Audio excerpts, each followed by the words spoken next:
Bonjour à tous, je suis le docteur Carlos Polo et nous allons faire une série de vidéos sur les tendons et les fascias et aujourd'hui un peu plus spécifiquement sur les tendons, sur la notion de fluage, le collagène.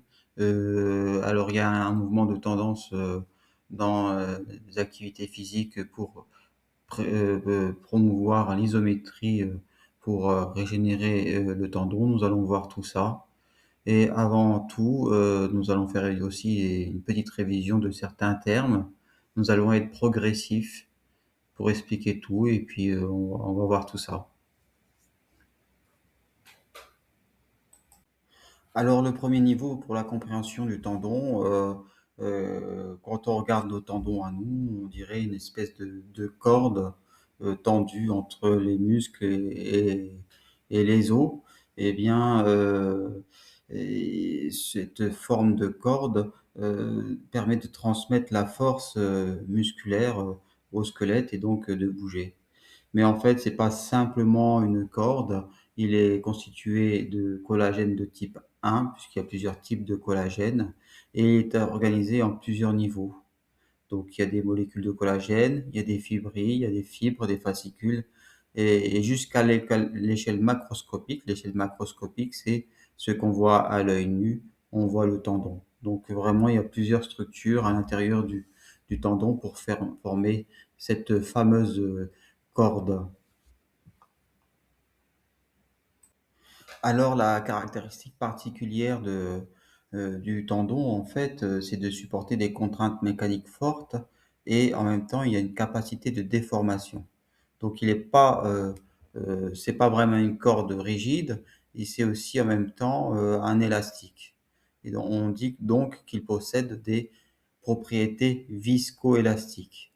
Et cette caractéristique est essentielle, en fait, pour comprendre les notions de futures que nous allons voir, les notions de déformation, les notions de fluage, de charge mécanique et d'adaptation tendineuse. Et en fait, c'est ce qui permet de comprendre pourquoi on peut réparer un tendon, pourquoi on doit le stimuler au fur et à mesure. Donc, propriété viscoélastique qui permet une certaine rigidité et une certaine déformation.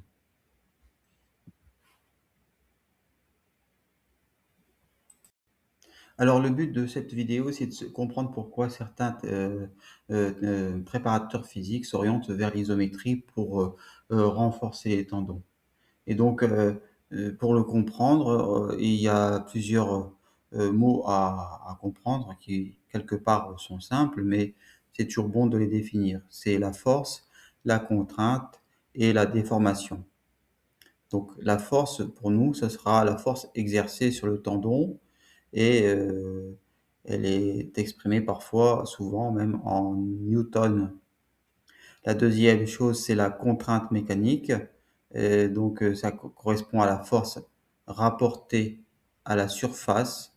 Donc il y a une force, mais il y a une surface sur laquelle elle s'exerce. Ensuite, il y a aussi la déformation relative du tendon, parce que le tendon se déforme suite à la contrainte. C'est-à-dire, il peut s'allonger, il peut se déformer. C'est la propriété viscoélastique. Il augmente un petit peu. On appelle ça en anglais le strain. Mais bon, je n'aime pas trop les mots trop en anglais. Donc, ça s'appelle la déformation relative. Donc, si par exemple, votre tendon mesure 10 centimètres, eh bien, sous la charge, il peut augmenter euh, de 4 centimètres, admettons. Et donc, ce serait une déformation on va dire, de 40%. Enfin, c'est un peu exagéré ce que je dis, mais euh,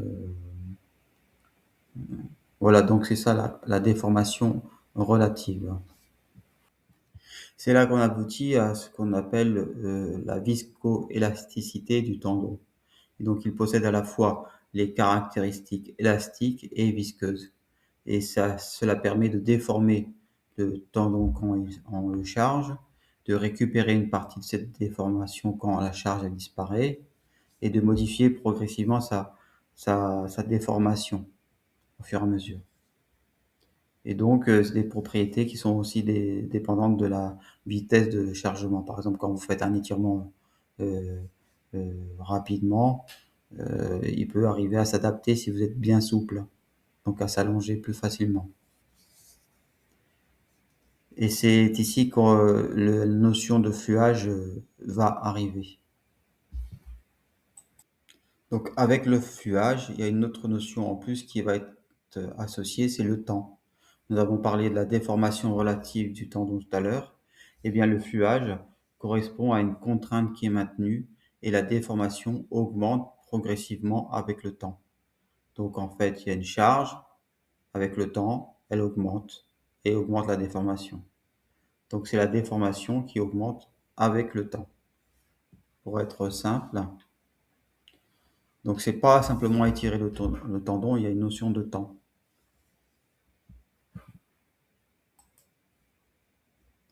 Ah, alors pourquoi les physiologistes et les préparateurs physiques parlent maintenant de plus en plus de fluage?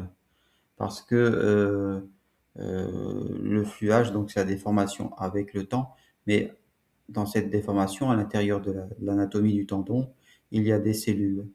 Et par exemple, ces cellules, par exemple, les cellules de tendon qu'on appelle les ténocytes, les cellules du tendon tout simplement, eh bien, elles vivent à l'intérieur d'un milieu qui est riche en collagène. Et donc, quand le tendon est chargé, quand on met de la force sur le tendon, il y a une déformation du milieu environnant du tendon, ce qui va, de la matrice donc, ce qui va en fait déformer les cellules qu'on appelle les ténocytes et aussi tout l'ensemble. Et il y a un signal mécanique qui est dirigé vers la cellule, dû à la force. Et ce signal mécanique s'appelle la mécanotransduction. Et cette mécanotransduction va donner un signal métabolique ou biologique. Et ce signal de mécanotransduction, c'est la capacité euh, d'une cellule à recevoir un signal mécanique et à la transformer en signal biologique. Et donc cette mécanotransduction va donner un signal biologique donc à ce que le tendon euh, change. Donc quand vous faites un étirement, il y a une mécanotransduction qui est faite. Et maintenant que nous avons défini tous ces termes, la grande question que se posent les physiologistes et les préparateurs physiques, c'est que suivant cette déformation progressive, les différentes zones du tendon sont stimulées. Mais comme le tendon n'est pas forcément une corde parfaitement homogène, ils essayent de trouver des protocoles pour stimuler l'ensemble du tendon, c'est-à-dire entre la périphérie du tendon, ce qui est circulaire tout autour, et le centre du tendon. Et c'est la grande question actuelle, notamment avec le chercheur Kate Barr, qui affirme dans une vidéo récente avec un YouTuber Human Strength qu'une contrainte mécanique de force de 50% à 50% répartit de façon homogène toute la force de contrainte dans tout le tendon et même dans le centre du tendon. Donc de ce fait-là, il y aurait une régénération plus forte, un remodelage plus fort du tendon pour qu'il soit plus fort, rien qu'avec 50% de force d'isométrie. Alors c'est pas encore prouvé, c'est encore à l'état de recherche, mais ce sont les bruits du couloir, on va dire. Donc c'est pas forcément encore les grands protocoles, mais sachez que la contrainte de déformation peut être différente suivant la force qu'on y met, semble-t-il. Et donc, il y a une étude en 2017 qui a bien montré, semble-t-il, que sous une contraction isométrique, c'est-à-dire une contraction dans laquelle on ne bouge pas, le tendon de la rotule, le tendon qui est juste sous la rotule, eh bien, il présente une déformation parfois supérieure au niveau central, au niveau à l'intérieur même du tendon, plus importante que la région superficielle. Donc il y a une déformation avec le temps plus importante. Et donc ça voudrait dire qu'en fait, le tendon est stimulé de l'intérieur, rien qu'avec l'isométrie, semble-t-il. Donc c'est des études à rechercher. Ça intéresse beaucoup de monde en fait, que ce soit les thérapeutes, les, les préparateurs physiques. C'est d'arriver à la structure profonde du tendon et pas seulement périphérique, pour le reconstruire en cas de lésion ou même le renforcer tout simplement. C'est un des grands challenges des prochaines années en fait. Et l'autre question, c'est pas seulement la contraction isométrique, mais c'est aussi la position articulaire correcte, quelle est la meilleure position articulaire possible pour en plus stimuler le tendon de façon profonde. Donc il y a la force et aussi la position articulaire dans laquelle on va mettre le tendon. Et toujours ici, en 2017, il y a une étude qui essaie de voir comment le tendon de la rotule peut varier en déformation suivant les différents angles du genou, en flexion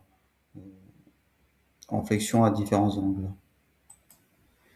Et dans cette étude, ils ont étudié donc les différents angles à 30 degrés, 50 degrés, 70 et 90. Bon, il n'y a pas trop de surprise. Plus le genou est fléchi, plus il y a de tension sur le tendon et donc il y aurait un remodelage plus important lorsque le genou est fléchi de façon plus importante. Alors je ne sais pas très bien quelles sont les conclusions pratiques en réalité de ceci. Est-ce qu'il faudra mettre le genou en flexion plus prononcée pour vraiment stimuler le tendon? Là, franchement, je ne pourrais pas vous dire, je ne sais pas très bien.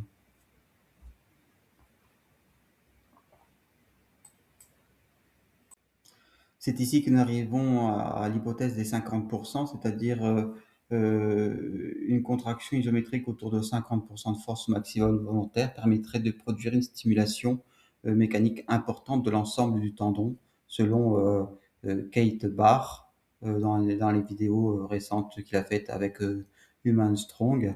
Et ben, c'est une hypothèse intéressante parce que on devrait, comment dire, il y a une déformation dans le temps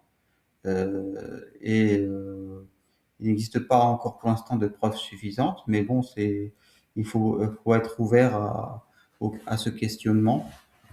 Donc la déformation, elle dépend de la force produite, de la longueur musculaire et de l'angle articulaire. Donc il y a vraiment beaucoup de, de paramètres. La géométrie du tendon aussi qui peut être différente, la rigidité du tendon, la région et aussi la durée de contraction. La durée de contraction, il la conseille à 30 secondes à 50% de force maximale avec 3 ou 4 séries en fait.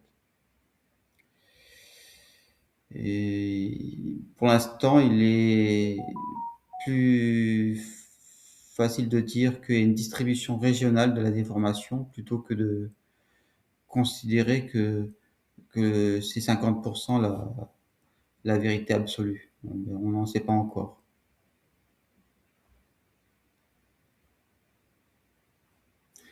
Qu'est-ce que je voulais dire après?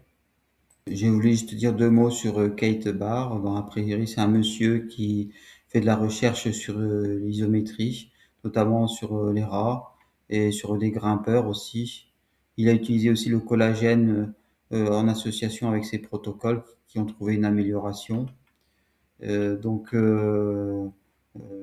voilà. Donc je vais passer à la dernière diapositive pour ne pas être trop long et sur des conseils pratiques au final. Alors que peut-on conclure pour des exercices de santé pour le tendon?